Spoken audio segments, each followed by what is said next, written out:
व्रत का विधि। महीना के शुक्ल पक्ष में सूर्य नारायण का व्रत आरंभ होता है। शुक्ल पक्ष में जिस दिन पहला रविवार पड़े उसी दिन से व्रत आरंभ करना चाहिए।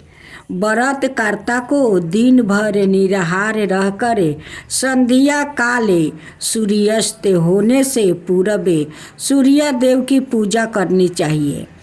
पूजन में केनरा का फूल, लाल चंदन, लाल वस्तु, गुलाल और गुड़ आदि वस्तु लेनी चाहिए। घर के आंगन को गाय के गोबर से लीप कर वहाँ निमृत भगवान सूर्य की प्रतिमा या फोटो स्थापित करें, पूजन करें। पूजन के अंत में घी मिले हुए गुड़ से हवन करना चाहिए। व्रत के दिन नमक, खटाई, तेल आदि का प्रयोग करना वर्जित है। इसी प्रकार निरंतर 5 वर्ष तक व्रत रहकर सूर्य की पूजा करनी चाहिए। व्रत काल में प्रति वर्ष एक ध्यान का परित्याग करें। जैसे प्रथम वर्ष में जौ, तृतीया वर्ष में गेहूँ, तृतीया में चना, चतुर्थी में तिल और पंचम वर्ष में उड़द ग्रहण नहीं करना चाहिए। व्रत की समाप्ति पर यही परित्याग धान 1.25 सेर के परिणाम में ब्राह्मणों को दान दे। अंत में 5 ब्राह्मणों को भोजन कराकर उन्हें वस्त्र का दान करना चाहिए। रविवार व्रत कथा। सूर्यदेव की कथा। किसी गांव में एक बुढ़िया माई रहती थी। रविवार के दिन गोबर से अपने घर को लिपना उस बुढ़िया का अटल नियम था। वो बुढ़िया रविवार को दिन भर निराहार व्रत रहकर शाम को वो रोटी, खीर, फल भगवान सूर्य को अर्पित करती थी और उस प्रसाद को सूर्यास्त होने से पहले ही वो ग्रहण कर लेती थी। इस नियम के फल स्वरूप थोड़े ही दिनों में बुढ़िया का घर धन धनाय से परिपूर्ण हो गया। उस बुढ़िया का सुख देख कर उसकी एक पड़ोसिन उससे वो जलने लगी। उसकी पड़ोसिन अपने मन में सोचने लगी कि मेरी गाय के गोबर से वो लिपने पोतने के कारण ही बुढ़िया वो अमीर बन गई है। अब उसकी पड़ोसिन अपनी गाय का गोबर बुढ़िया को नहीं देना चाहती थी, इसलिए वो अपनी गाय को घर के भीतर बांध देती थी। दूसरे रविवार के दिन अपना घर लिपने के लिए बुढ़िया गोबर ना पा सकी, इसलिए वो बड़ी दुखी हो गई। अपने नियम में वो बाधा पड़ने के कारण वो बुढ़िया बड़ी उदास हो गई। मानसिक चिंता के कारण बुढ़िया उस दिन भगवान सूर्य देव को कुछ भी अर्पित नहीं कर सकी और ना तो सवाए ही प्रसाद रूप में कुछ ग्रहण वो किया। शाम को वह भूखी प्यासी वो चिंता दूर अवस्था में सो गई। रात्रि में भगवान सूर्य नारायण ने उस बुढ़िया को सपने में दर्शन देकर दुख का कारण पूछा। बुढ़िया ने दुखी होकर कहा कि आज गोबर ना मिलने के कारण मैं नियम अनुसार आपका पूजा ना कर सकी। मेरा नियम भंग हो गया है। इसी एक बात से अत्यंत दुखी हूँ। बुढ़िया की बातों से दया दर्द होकर सूर्य भगवान ने कहा कि मैं तुम्हें एक गाय देता हूँ जिससे तुम्हारी इच्छा पूर्ण होगी। मैं तुम्हारे व्रत पालन की निष्ठा से अत्यंत प्रसन्न होकर तुम्हें वरदान देना चाहता हूँ। अर्थात अब से सदाए तुम्हारा घर धन पुत्रादि से संपन्न रहेगा। इतना कहकर भगवान वही अंतर्ध्यान हो गए। सुबह उठने पर बुढ़िया ने अपने आंगन में एक बछड़े वाली गाय को देखी। रात्रि में देखे हुए सपने की वो बात बुढ़िया को याद आने लगी। बुढ़िया ने गाय को घर से बाहर बांधकर उसके चारे की व्यवस्था की। बुढ़िया के दरवाजे पर बंधी हुई गाय को देखकर उसी हिरसालू पड़ोसिन के आश्चर्य का परवाह न रहा। उस गाय के सौरनमय गोबर को प्रति त्याग से उसकी पड़ोसिन विषी मत हो गई। उसकी पड़ोसिन ने उस सौरनमय गोबर के स्थान पर अपनी गाय का स्वाभाविक गोबर राख कर उसे उठा लिया, परंतु बुढ़िया उसके इस कपटचारण का भेद ना जान सकी। बुढ़िया की इस अज्ञानता पर भगवान सूर्यदेव ने विचार किया कि मेरी गाय से इस बुढ़िया का उपकार नहीं हो रहा है। इसलिए भगवान ने अपनी माया से भयंकर झंकार उत्पन्न कर दिया, जिसके फल स्वरूप बड़े बड़े विशाल वृक्ष भी टूटकर भूमि पर गिरने लगा। इस विनाशकारी दृश्य को देखकर बुढ़िया ने अपनी गाय को घर के भीतर बांध दिया। प्रातःकाल उस गाय से बुढ़िया को सौरनमय गोबर प्राप्ति हुआ। बुढ़िया अत्यंत प्रसन्न हुई और वो उसकी सुरक्षा के लिए नृत्य ही गाय को भीतर बांधती। बुढ़िया की सावधानी से अब उसकी पड़ोसिन का कोई बस नहीं चलता था। एक दिन पड़ोसिन ने बुढ़िया की गाय छीन लेने के उद्देश्य से एक चाल चली।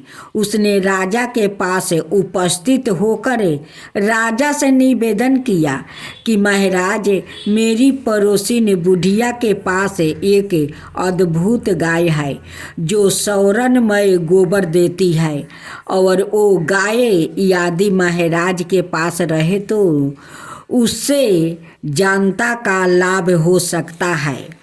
राजा ने उसके प्रलोभन में आकर अपने सिपाहियों को आदेश दिया कि तुम लोग जाकर उस गाय को यहाँ ले आओ।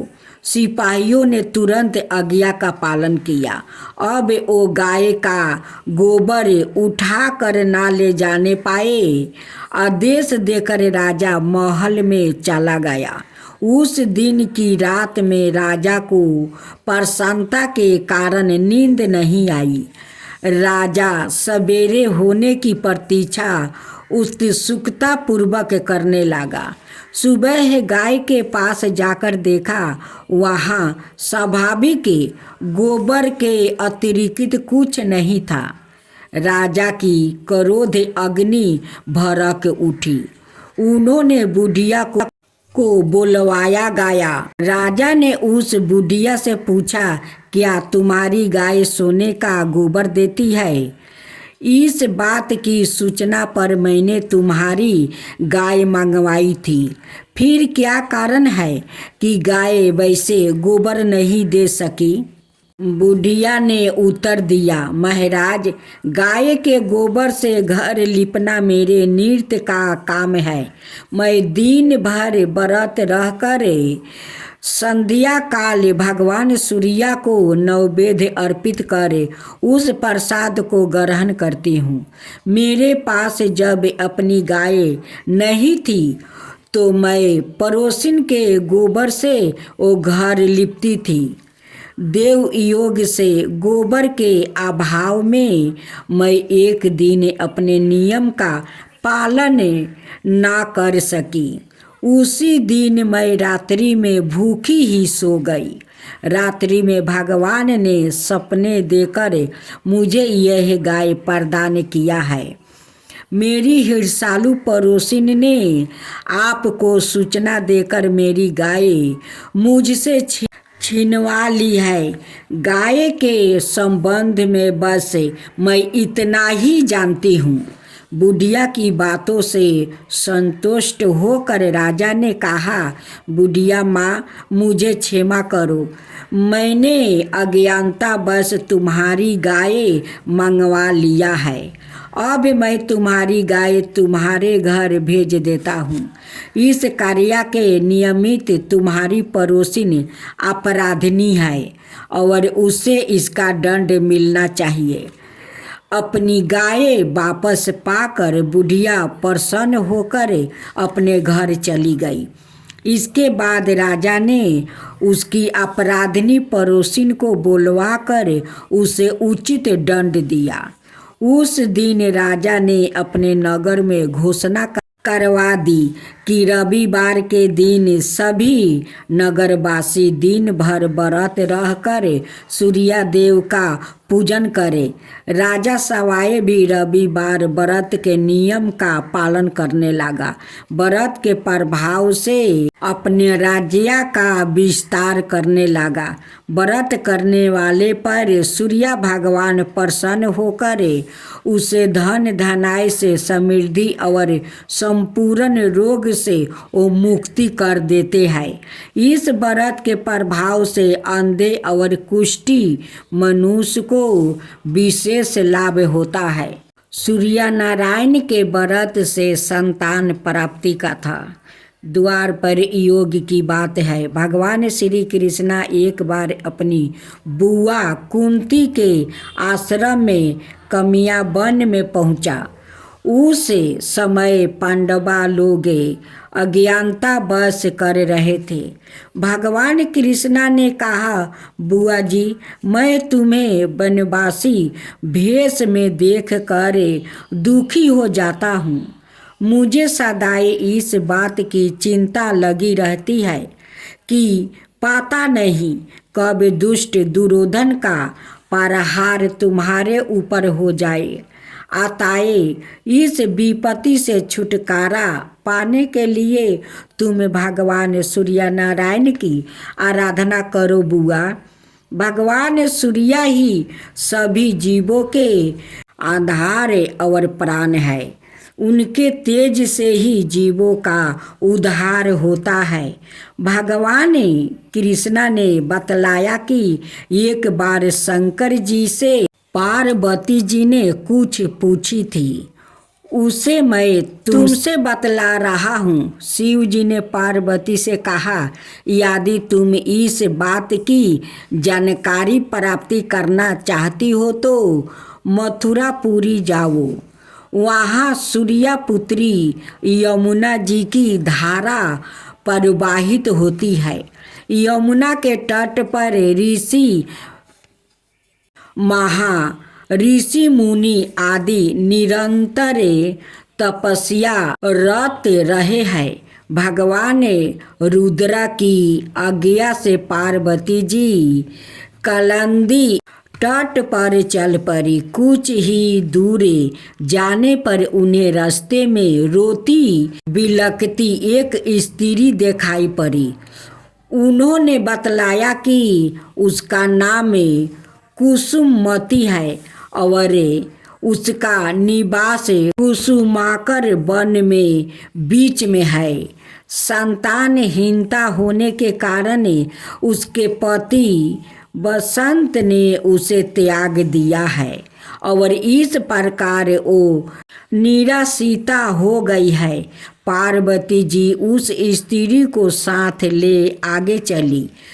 उन्हें रोती हुई एक दूसरी स्त्री मिली। उसने बतलाया कि मेरा नाम गंगा है। मेरे पति महाराज संतानु ने पुत्र के जीवित न रहने के कारण मुझे अपमानित किया है। जिससे मैं दुखी होकर घर छोड़कर चली आई हूँ। इसी प्रकार थोड़ी दूर जाने पर मधुबन में माधवी नाम की एक स्त्री और मिली, जो पति के वैभव का नाश होने के कारण घर से निकाल दिया गया था। इसके आगे जाने पर कुमुद वन में कुमुदा नाम की स्त्री से भेंट हुई, जिसके पति को राजा ने बंदी बना लिया था और वह व्याकुल होकर विलाप कर रही थी। उन सभी स्त्रियों को साथ लेकर पार्वती जी यमुना तट पर जा पहुंची। उस तट पर पूजा उत्साह देखकर पार्वती जी ने ऋषि पत्नियों से पूछा कि यह किस देवी की आराधना हो रही है, इस पूजन का विधान और फल क्या है। उनकी बात सुनकर एक ऋषि पत्नी ने कहा, यह जगतपता सूर्य नारायण का व्रत है और सभी मनोरथ को पूर्ण करने वाला है। इस व्रत को करके प्रत्येक नर नारी अभिष्ट सिद्धियों प्राप्ति होती है। तुम्हारी भी यदि कोई इच्छा हो तो इस व्रत को करके प्राप्ति करो। ऋषि पत्नियों से ऐसी बात सुनकर पार्वती जी अत्यंत प्रसन्न हो गई और उस व्रत के विधान और फल को जानकर शिव जी के पास लौट आई। पार्वती जी ने इस व्रत को करके विघ्न नाशक गणेश जी जैसे पुत्रा को प्राप्ति किया।